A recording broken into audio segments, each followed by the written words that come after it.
Pohon kurma itu pertanyaannya adalah yang kita harapkan adalah akarnya yang nggak kelihatan itu, atau batangnya yang tegak lurus, atau buahnya. Kalau kita nanam, Menarik ini. Menarik. kita nggak mungkin dong ngambil akarnya untuk kita makan. Batangnya keras, tinggi lagi besar, tapi yang dimakan orang adalah buahnya. Nah, di dalam Islam itu keimanan tuh nggak kelihatan, sama kayak akarnya kurma. Oke. Dan ibadah, amal-amal ibadah itu adalah seperti batangnya tegak lurus. Artinya dia nggak bengkok. Ibadah Islam tuh nggak bengkok, tegak lurus. Tapi perilakunya itu adalah akhlaknya, adabnya itu kayak buah. Dan itu yang kita nikmati.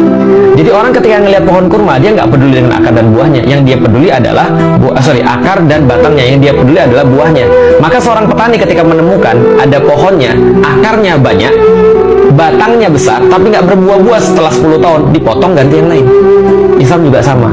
Orang nggak pernah lihat seberapa kuat imanmu kepada Allah, ataupun misalnya agama yang lain ya. Orang nggak akan tanya dan nggak akan peduli seberapa imanmu kepada Allah, seberapa kuat dan seberapa hebat imanmu pada Allah.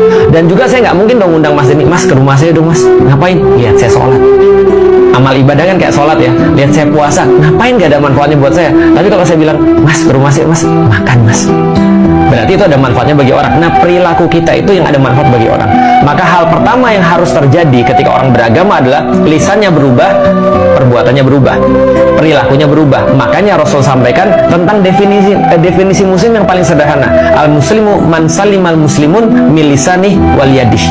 Seorang muslim adalah orang-orang yang bisa menyelamatkan muslim yang lain. Syukur-syukur nanti dia bisa nyelamatin manusia yang lain dari kejahatan lisannya dan kejahatan tangannya.